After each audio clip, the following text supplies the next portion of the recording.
Hi. Now, in light of the recently concluded elections, presidential elections in Uganda, some of us Ugandans are content with the result. We're happy with the result. That's okay. If you fall in that category, I would say stay back, enjoy the ride. But if you're like some of us who are discontent with the result, who would go as far as saying that the election was a sham because of so many irregularities that could have decisively altered the result that was announced, then we need to look at alternatives to get our voice heard. Now, some of these things I'm going to say, I do not say them lightly. I do not say them from a point of expertise, but I like to share my thoughts. And I'm open to feedback, positive and negative.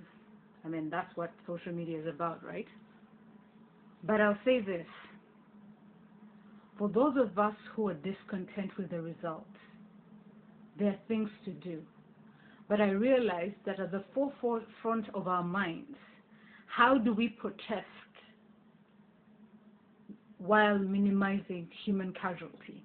How do we protest in a peaceful manner? And I'll say this, there is such a thing as civic disobedience. That's legit. That can be effective and that can ensure that our voices are heard and gains the results that we want. For instance, think about those of us in the diaspora.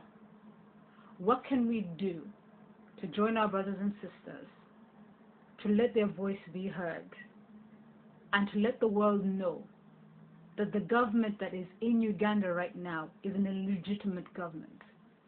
One, we apply external pressure because we're in the position to do that. We get involved in petitions. We get involved in peaceful protests around embassies or consulates around the world. We let our host governments know that by recognizing the NRM government right now, they are supporting a tyranny. That by continuously giving aid to a government that they well know rarely has those funds and resources trickle down to where it's most needed by us, the common man, they're literally funding a beast of tyranny.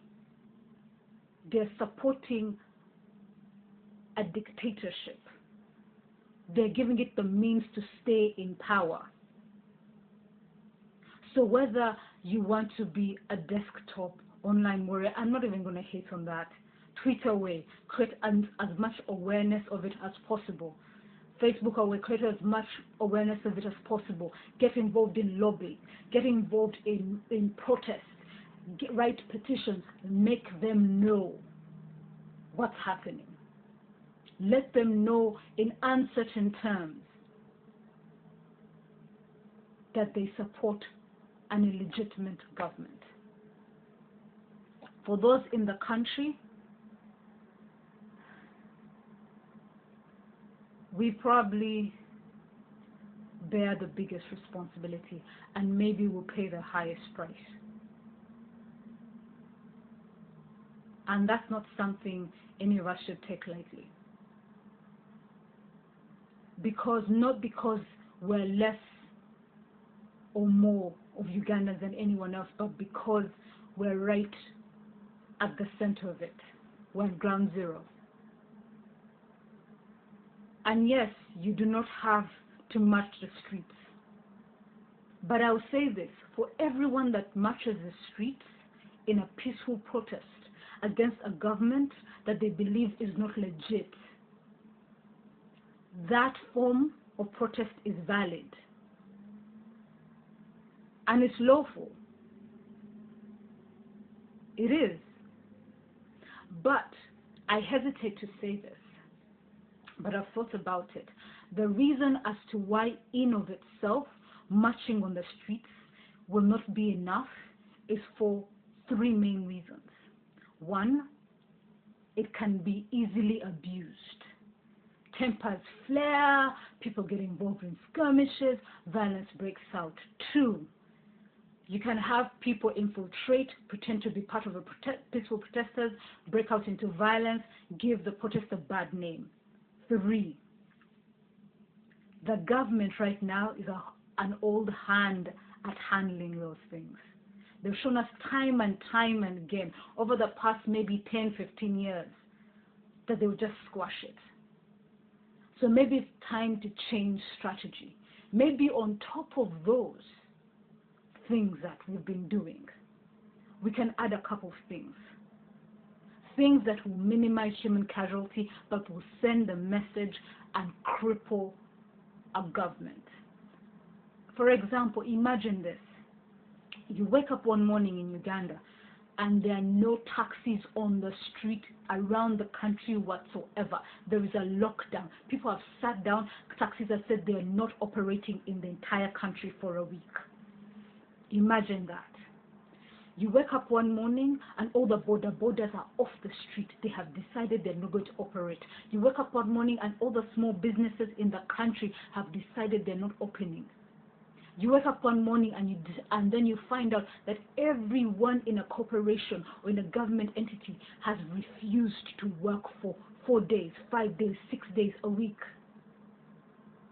Imagine what happens to a government when you send that kind of message that not only commands them to pay attention but cripples their revenue. Imagine if that's done systematically, regularly, over a period of time. What happens then? On top of all these other peaceful protests, what happens then?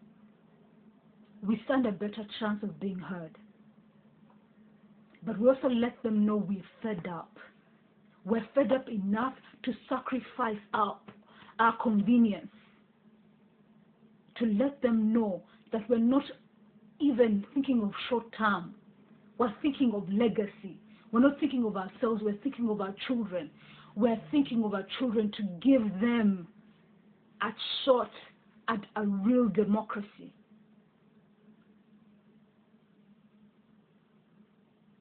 So I don't say these things lightly, but I think they need to be said. We need to look at strategies like that. If the opposition is going to stand a chance, it needs to have a systematic, continued response. Maybe it will take a month, maybe it will take a year, maybe it will take 2 years. But here's the thing. If we sit down and let this government run its course and decide when it wants to let go, it's a dangerous precedent. It's a precedent that says that a government can come in and decide and ignore the people's will and abuse the people because they want to stay in and be corrupt and run down the government and abuse us, the people, and make us impoverished. And on that note, I want to say this. It will not come without sacrifices. We cannot guarantee what the government response to our protest will be. Will it be peaceful? Will it be reasonable or not? And because of that, who knows? There may be violent skirmishes where it's them causing the violence. There will be times when we may lose money because we've sat down and decided not to work or not to open a business. But let me ask you a question. Are we at that point yet where we're willing to inconvenience ourselves short term to secure a long-term legacy, long-term peace, long-term prosperity? Are we there yet? And if we're not, that's okay. Because all that means is that we can leave it for our children. Maybe our children will be fed up enough. Because if we're not, it's okay. We can always say we're comfortable enough. But if we're fed up, Let's do something. Let's start to do something. That's my 2 cents. God bless.